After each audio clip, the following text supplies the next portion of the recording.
Let's see what are lists in Python. So if you look at the simple definition, lists are just a list of values. So just a list of values, right? But if you look at the formal definition, list is a mutable, ordered, compound data type. That means mutable means something that can be changed, right? We can change the value later. So if you declare a list in Python, you can change its items, its values later on.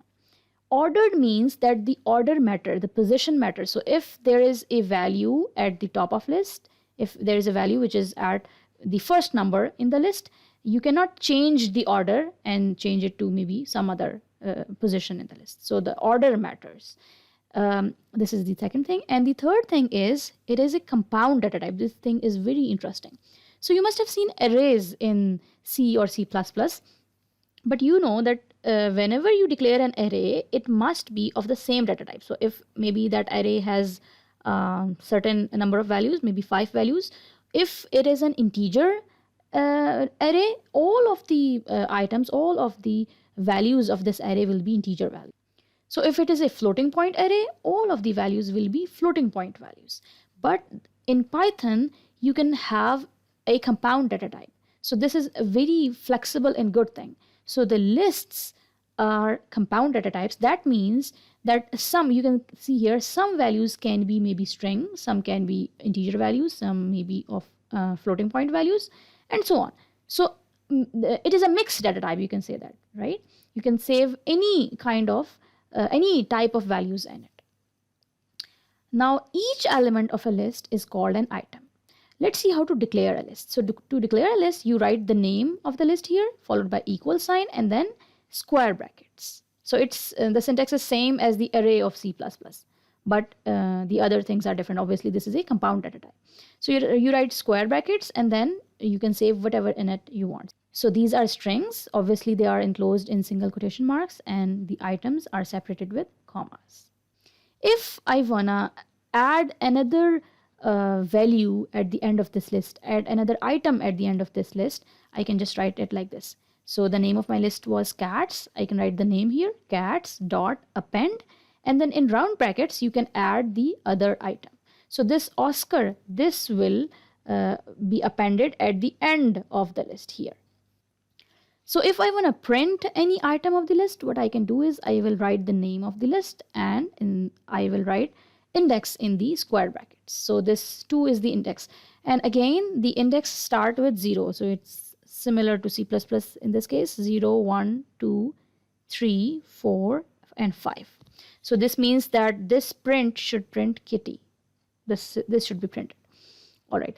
If I want to delete an item of the list, what I can do is I can write the keyword del, del, followed by the name and the index of that item, right? So this cats should delete, cats1 should delete snappy, right? It should delete this. And this thing is very interesting. In C++, you can't delete any item from the middle of the list. You can't do that, right? But Python is very flexible. So if you delete this item, all of the items will be shifted. So this will be deleted, and then kitty will have the index 1 now if this thing is deleted, right? And if you want to print all the items of the list, you can just write the name. Now let's see the output of this script. So the output of this script is this, and obviously the items are ordered starting from 0. So the output of the list is this, right? So this cats 2, obviously 0, 1, 2, 3, 4, and 5. So this is 2, it means this should be printed, and that is printed. And when we deleted cats 1, the index is 1, so this should be deleted, right? And then at the end, when we printed everything, this is what is printed, and you can see that snappy is not included here. Obviously it was deleted, and Oscar is appended at the end of the string. Oscar is appended at the end of the list. This is not a string, this is a list. Let's look at tuples in Python. So tuples are just like lists. They are sequences just like lists, but let's see what are they through the formal definition. So tuple is an immutable, ordered, and compound data type. So by immutable, what we mean is if we define a tuple, if we declare a tuple, we cannot modify or change it later. So when we declare a tuple, its values, its items cannot be changed later.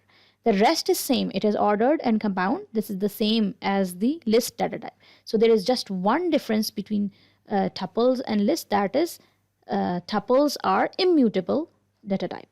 Other than that, they are ordered and compound.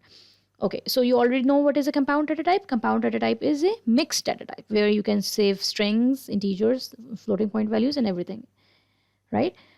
Okay, let's see how to declare tuples. So to declare tuples, you write the name of the tuple and then equals to sign, and then you write the round brackets. So the difference between tuple and list in declaration is that in list we used square brackets, but in tuples we are using round brackets. So you will use round brackets, you will write all your items here, your sequence here, and then you will close it with a round bracket again, right?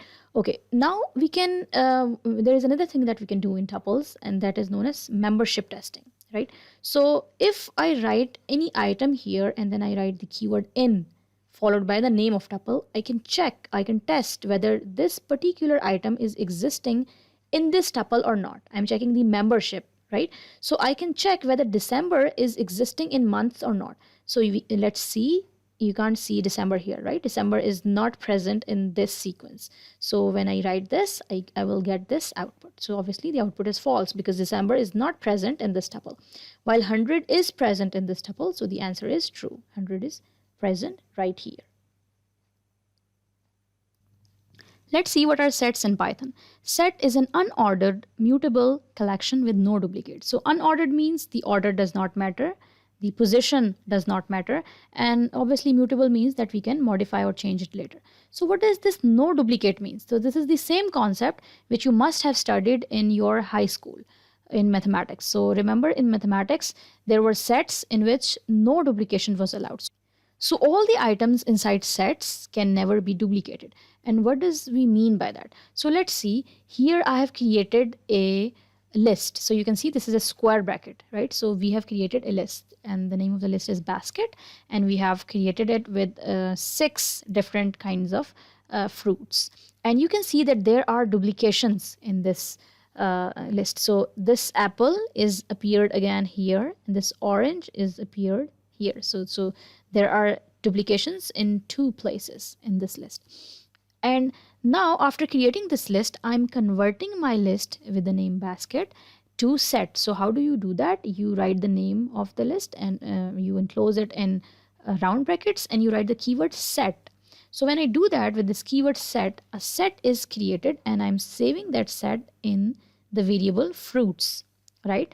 So this fruit variable is actually the set variable, and when I do that, all of the duplications will disappear. So we can see that, we can check that by printing this variable fruit. So when I print that, you can see only 4 variables, 4 fruits are appearing here, not these 6 fruits. So the duplications have disappeared.